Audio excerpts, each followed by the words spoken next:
ಸ್ವತಂತ್ರ ನಂತರ ದಲಿತರ ಆಗು ಹೋಗು ಸ್ಥಿತಿಗತಿ ಅಂತ ಒಂದು ವಿಷಯ, ಬಹಳ ಒಳ್ಳೆ ವಿಷಯ ಅಂತ ನಾನು ಹೇಳ್ತೇನೆ. ನಾವು ನಮ್ಮ ಪ್ರಿಯಾಂಬಲ್ ನಾವು ನೋಡ್ತಾ ಇರ್ತೀವಿ, ಕೇಳಿದ್ವಿ ತುಂಬಾ ಸಲ. ಅದರಲ್ಲಿ ತುಂಬಾ ಸರಳವಾಗಿ ಹೇಳ್ತಾರೆ, ನಮಗೆ ಸಾಮಾಜಿಕವಾಗಿ ನ್ಯಾಯ ಬೇಕು, ಸಮಾನತೆ ಬೇಕು, ಆರ್ಥಿಕವಾಗಿ ಸಮಾನ ಬೇಕು, ಮತ್ತೆ ರಾಜಕೀಯ ಸಮಾನತೆ. ನಾನು 3 ನಿಮಿಷ ಮಾತಾಡ್ತೀನಿ. ಈಗ ನಮ್ಮೆಲ್ಲರಿಗೂ ಸಾಮಾಜಿಕ ಸಮಾನತೆ ಸಿಕ್ಕಿದೆಯಾ? 3,000 ಸಿಕ್ಕಿದೆ ಅಂತ ತುಂಬಾ ಜನ ಹೇಳ್ತಾ ಇದ್ದಾರೆ. ಮಂಡ್ಯದಲ್ಲಿ ನಾನು ನನ್ನ ಅನುಭವವನ್ನು ಹೇಳ್ತೀನಿ. ಮಂಡ್ಯದಲ್ಲಿ ಯಾರಾದ್ರೂ ಬಾಡಿಗೆ ಮನೆಗೆ ಕೇಳಕ್ಕೆ ಹೋದ್ರೆ ಜಾತಿ ಕೇಳದೆ ಯಾರಾದ್ರೂ ಬಾಡಿಗೆ ಕೊಡ್ತಾ ಇದ್ದಾರಾ? ಮತ್ತೆ ಸಾಮಾಜಿಕ ಸಮಾನತೆ ಎಲ್ಲಿ ಬಂದಿದೆ ಅಲ್ವಾ? 2ನೇ ತಗೊಳ್ಳೋಣ, ಆರ್ಥಿಕ ಸಮಾನತೆ. ಮಂಡ್ಯದಲ್ಲಿ ಎಷ್ಟು ದಲಿತರದು ದೊಡ್ಡ ದೊಡ್ಡದು ಸ್ಟಾರ್ ಹೋಟ್ಲುಗಳಿದೆ, ಎಷ್ಟು ಪೆಟ್ರೋಲ್ ಬಂಕ್ ಇದೆ, ಎಷ್ಟು ಇಂಡಸ್ಟ್ರಿಯಲಿಸ್ಟ್ ಇದೆ, ಎಷ್ಟು ಜನದ್ದು 5 ಕೋಟಿ ಮೇಲೆ ಎಲಿಜಿಬಿಲಿಟಿ ಇರೋ ಕಾಂಟ್ರಾಕ್ಟರ್ಸ್ ಇದ್ದಾರೆ. ಇದೀಗ ಅಂದ್ರೆ ನಮಗೆ ಸಾಮಾಜಿಕ ನ್ಯಾಯನೂ ಇಲ್ಲ, ಆರ್ಥಿಕ ನ್ಯಾಯನೂ ಇಲ್ಲ ಸರ್. ರಾಜಕೀಯ ನ್ಯಾಯ ಇದೆ ಸರ್. ಓ ಸರ್, ನಮ್ಮ ಸ್ನೇಹಿತರ ಬಸ್ ಪಾಪ ತುಂಬಾ ಚೆನ್ನಾಗಿ ಓಡಾಡ್ತಿದ್ರೆ ಅವ್ರಿಗೆ ಯಾವ ಜಾತಿ ಅಂತಾನೆ ಅವತ್ತು ನಾನು ಯಾವ ಜಾತಿ ಅಂತ ಹೇಳಲ್ಲ, ಅವ್ರು ನೀವು ಯಾವ ಜಾತಿ ಅಂತ ಕೇಳಲ್ಲ. ಅನ್ಲೆಸ್ ಅವರೇ ಹೆಂಗ್ ಕಡೆ ಹಿಡ್ಕೊತಾರೆ ಗೊತ್ತಾ? ಮಂಡ್ಯದಲ್ಲಿ ಯಾರೋ ತುಂಬಾ ಚೆನ್ನಾಗಿ ಮಾತಾಡ್ತಾರೆ ಅಂತ ಅಲ್ಲಲ್ಲೇ ಕೇಳ್ಕೊತಾರೆ, ಯಾರು ಇವ್ರು ನಮ್ಮವ್ರೆ ಗೊತ್ತಾಗಲ್ಲ.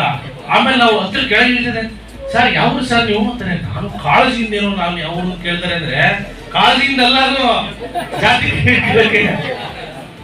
ಆಮೇಲೆ ನಾನು ಉದಾಹರಣೆ ಯಾವ್ದೋ ಊರ ಹೆಸರು ಹೇಳ್ತೀನಿ, ಅವರಲ್ಲಿ ಎಲ್ಲಾ ಜಾತಿ ಇರ್ತಾರೆ, ಅವ್ರಿಗೆ ಕನ್ಫ್ಯೂಷನ್, ಬಡಿಯವ್ರ ಹಿಂಗೆ ಹೇಳ್ಬಿಡ್ತಾರ. ಆಗ ಕೇಳ್ತಾರೆ, ಸರ್ ಯಾವ ಮನೆಯವರು ಸರ್, ಯಾವ ಕೇರಿಯವರು ಸರ್? ಅವ್ರಿಗೆ ಒಟ್ಟಲ್ಲಿ ಸ್ಪಷ್ಟವಾಗಿ ಇವನನ್ನ ಜಾತಿಯಲ್ಲಿ ನಾನು ಕೈ ಹಿಡಿದ್ಬಿಡ್ಬೇಕು. ಅದ್ರ ನಿಟ್ಟಿನಲ್ಲಿ ನಮ್ಮ ಸ್ನೇಹಿತ ಹಿಂಗೆ ಓಡಾಡ್ತಾ ಇದ್ದ, ಚೆನ್ನಾಗಿ ಓಡ ತುಂಬಾ ಚೆನ್ನಾಗಿ ಮಾಡ್ತಾ ನೀನು ಈ ಸಲ ಜಡ್ಡು ಅದಕ್ಕೆ ನಿಂತ್ಕೊಳ್ಬ ನಾಲೆಜ್ನಲ್ಲಿ. ಸರ್ ಇಲ್ಲ ಸರ್ ನಮ್ಗಾಗಿಲ್ಲ ಸರ್. ನಿಮ್ಗಾಗಿಲ್ಲ ಅಂದ್ರೆ ಸರ್ ನಮ್ಗೆ ಅದು ರಿಸರ್ವೇಶನ್ ಆಗಿಲ್ಲ ಅಂದ್ರೆ ನಾವು ಅನ್ಕೋತಾ ಇದೀವಿ ಇನ್ನೂ ಸ್ಟಿಲ್ ರಿಸರ್ವ್ ಕ್ಷೇತ್ರದಲ್ಲಿ ಮಾತ್ರ ಅಂದ್ರೆ ರಿಸರ್ವೇಶನ್ ನಿಂತ್ಕೊಳ್ಳೋಣ. ಆದ್ರೆ ಅದನ್ನು ಮೀರಿ ನಾನು ನಂಬಿರೋದು, ನನಗೆ ತುಂಬಾ ನಾನು ಸಾಮಾಜಿಕವಾಗಿ ನಂಬಿಕೆ ಇಟ್ಕೊಂಡು ಸಮಾನತೆಯಲ್ಲಿ ಒಂದು ದಿನ ಬರಬೇಕು, ದಲಿತರು ಸಾಮಾನ್ಯ ಕ್ಷೇತ್ರದಲ್ಲಿ ಬಹುಮತದಲ್ಲಿ ಗೆಲ್ಲಬೇಕು. ಅದು ನಿಜವಾದ ಸ್ವತಂತ್ರ ನಂತರ ದಲಿತರ ಸ್ಥಿತಿಗತಿ ಅದಾಗಬೇಕು ಅಲ್ವಾ? ಈ ನಿಟ್ಟಿನಲ್ಲಿ ನಾವೇನ್ ಮಾಡ್ಬೇಕು? ಆರ್ಥಿಕವಾಗಿ ನಾವು ಬಲಿಷ್ಠರಾಗಬೇಕು. ಈಗ ಸಂಜೆ 7 ಗಂಟೆ ಮೇಲೆ 9 ಗಂಟೆ ತನಕ ಎಲ್ಲಾರ ಮನೆಯಲ್ಲೂ ಟಿವಿ ಓಡ್ತದಲ್ವಾ? ಓಡ್ತಾ ಮೇಡಮ್ ಕೈ ಎತ್ತಿ ಓಡ್ತದ? ನಾನು ಹೇಳಷ್ಟು ಚಾನಲ್ ಸರ್ ಬಿಟ್ರೆ ಬೇರೆ ಯಾವ ಚಾನಲ್ ಓಡಲ್ಲ ಸರ್.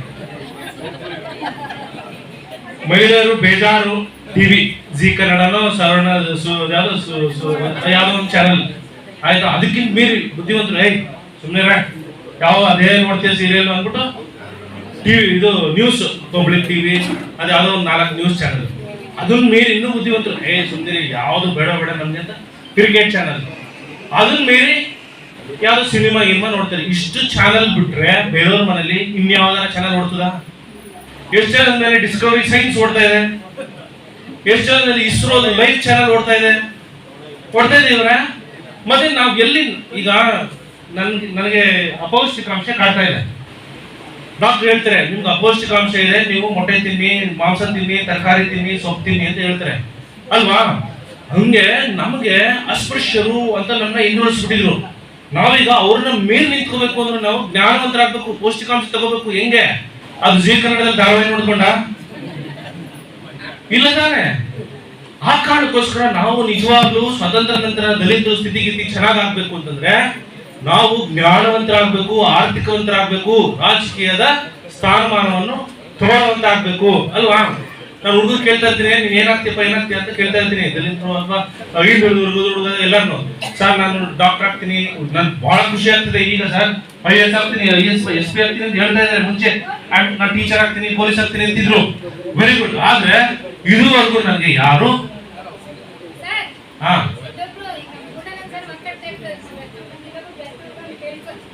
ವೆರಿ ಗುಡ್ ಅಲ್ಲ, ನನಗೆ ಇದುವರೆಗೂ ಸರ್ ಯಾರು ನನ್ನ ಶಾಲೆಗಳಲ್ಲಿ ಸರ್ ನಾನು MLA ಆಗ್ತೀನಿ ಅಂತ ಕೈ ಎತ್ತು ಇಲ್ಲವೇ ಇಲ್ಲ. MP ಆಗ್ತೀನಿ ಇಲ್ಲ. ನಾನು ಏನಾದ್ರು ಸುಮ್ಮನೆ ಹೇಳ್ತೀರಿ ಸುಮ್ಮನೆಪ್ಪ ನೀನ್ ಏನೋ ಹೇಳ್ತೀವಿ ಹುಚ್ಚನಂಗೆ. ಅಂದ್ರೆ MLA ಅನ್ನೋ ಪದನೇ ನಾವು ಹೇಳ್ಬಾರ್ದು, MP ಅನ್ನೋ ಪದನೇ ಹೇಳ್ಬಾರ್ದು, ZP ಅನ್ನೋದು ಹೇಳ್ಬಾರ್ದು. ಇದನ್ನ ನಮ್ಮ ಪೋಷಕರು ಹೇಳ್ಬೇಕು. ಪ್ಲೀಸ್ ರಿಕ್ವೆಸ್ಟ್, ಎಲ್ಲ ಪೇರೆಂಟ್ಸ್ ಇದ್ದೀರಾ, ನಿಮ್ ಮಕ್ಳಿಗೆ ನೀನ್ ಏನಾರ ಆಗ್ಬೋದು ಅಂತ ಶಕ್ತಿ ಬಿ. ಇದು ದಲಿತರ ಸ್ವತಂತ್ರ ನಂತರ ಸ್ಥಿತಿಗತಿ ಆಗ್ಬೇಕು. ನಾವೇ ಅಯ್ಯೋ ಹೋಗಪ್ಪ ಅವನೆಲ್ಲೋ ಪಕ್ಕದ ಬಿದಿಯವನು ಅಣ್ಣ ತಮ್ಮ ಅಲ್ಲೆಲ್ಲೋ ಬೆಂಗಳೂರು 50,000 ಸಂಬಳ ತಗೋತವನೆ, ರಿಟ್ಸ್ ಕಾರ್ ತಗೋಟವನೆ, ಈ ತಗೊಂಡು ನೀನು ಹಂಗೆ ಆಗು ಅಂತ ಹೇಳಿ ಹೇಳಿ ಹೇಳಿ ನಾವು ಹಂಗೆ ಮಾಡ್ತಾ ಇದೀವಲ್ವಾ. ನಾವು ಧೈರ್ಯ ತುಂಬಾ ಅವಶ್ಯಕತೆ ಇದೆ. ಜ್ಞಾನವಂತರಾಗ್ತಾ ಇದೀವಾ? ಇಲ್ಲ. ನಾವು ಏನಂತ ಮಂತ್ರಾಗ್ತಾ ಇದೀವಿ ಗೊತ್ತಾ ನಮ್ಗೆ? ಮಂಡ್ಯದಲ್ಲಿ ಈ ಮದುವೆ ಇನ್ವಿಟೇಷನ್ ಕೊಡ್ತಾರೆ ಸರ್. ಈ ಇನ್ವಿಟೇಷನ್ ಗಿಂತ ಇನ್ನೊಂದು ಇನ್ವಿಟೇಷನ್ ಮೇಲೆ ಬಹಳ ಆಸಕ್ತಿ ನಮ್ಗೆ. ಹುಡುಕ್ತಿವಿ. ನೀವು ನೋಡ್ಲಾ ಚಿಕ್ಕಾಡಿದ ಚಿಕ್ಕಾಡ ಮೇಲೆ ಆಸಕ್ತಿ ನಮ್ಗೆ. ನೀವು ಏನಾರ ಮರೀರಿ, ಮದುವೆ ಮುಂದಿನ ವಾರ ಚಿಕ್ಬಿಡ್ತು ಬಿದ್ರೂಟ. ನನಗೆ ಈಗಲೇ ಮಂಗಳವಾರದಿಂದನೇ ಎಲ್ಲೂ ಕನ್ಸು ಭಾನುವಾರ ಹೋಗ್ಬೇಕು, ಭಾನುವಾರ ಬಿದ್ರೂಟ. ನಾ ಸುಮ್ಮನೆ ಹೋಗ್ತೀನ. ಕಾರ್ ಹೋದ್ರೆ 4 ಜನ ಕರ್ಕೋಯ್ತೀನಿ, ಸ್ಕೂಟರ್ ಹೋದ್ರೆ 2 ಅಲ್ಲ ಊಟ ಮಾಡ್ಕೋಣ. ಈ ಆಸಕ್ತಿನ ನಾವು ಮಕ್ಕಳ ವಿದ್ಯಾಭ್ಯಾಸ ಮೇಲೆ ಯಾಕೆ ತೋರಿಸ್ತಾ ಇಲ್ಲ? ಲೈಬ್ರರಿ ಕಳಿಸ್ತಾ ಇದೀವಿ ನಾವು ಹೋಗ್ತಾ ಇದೀವ, ಜ್ಞಾನವಂತರಾಗ್ತಾ ಇದೀವ, ಸ್ಥಿತಿವಂತರಾಗ್ತಾ ಇದೀವ ಇಲ್ವಲ್ಲ? ಆ ಕಾರಣಕ್ಕೋಸ್ಕರ ನಾನು ಹೇಳ್ತೀನಿ, ನಿಜವಾಗ್ಲೂ ನಾವು ಯಾವಾಗ್ಲೂ ನಮ್ಮನ್ನ ನಾವು ಯಾವಾಗ್ಲೂ ಅಯ್ಯೋಯ್ಯೋ ಅಯ್ಯೋಯ್ಯೋ ಅಂತ ಅನ್ಕೊಳ್ಳೋದಿಲ್ಲ. ನಾನು ಇಂಜಿನಿಯರಿಂಗ್ ಮಾಡ್ಬೇಕಾದ್ರೆ ನಾನು ತುಂಬಾ ಪುಸ್ತಕಗಳನ್ನ ಓದ್ತಾ ಇದ್ದೆ. ಅಂಬೇಡ್ಕರ್ ಪುಸ್ತಕ ಆಗ್ಲಿ ಅಥವಾ ಎಲ್ಲ ವಿಚಾರವಂತ ಪುಸ್ತಕಗಳನ್ನ ಓದ್ತಾ ಇದ್ದೆ. ಅವಾಗ ನನಗನ್ನಿಸ್ತು, ತುಂಬಾ ಅನಾಥಾಶ್ರಮಗಳಿದೆ, ಇದೆಯಲ್ವಾ? ವೃದ್ಧಾಶ್ರಮಗಳಿದೆ ಅಲ್ವಾ? ರಕ್ತದಾನ ಮಾಡೋ ಸಂಘಗಳಿದೆ ಅಲ್ವಾ? ಅಥವಾ ಇನ್ನೊಂದು ಜಾತಿ ಸಂಸ್ಥೆಗಳೆಲ್ಲ ಇದೆ ಅಲ್ವಾ? ಆದ್ರೆ ನನ್ಗೆ ಒಂದೇ ಒಂದು ಗ್ಯಾಪ್ ಅನಿಸ್ತು ಸರ್.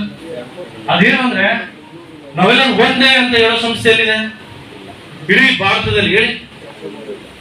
ಆಗ ನನ್ಗನ್ನಿಸ್ತು, ಯಾಕೆ ನಾನು ಎಲ್ಲರೊಳಗೆ ಆಗುವಂತ ಒಂದು ಸಂಸ್ಥೆ ಶುರು ಮಾಡಬಾರ್ದು?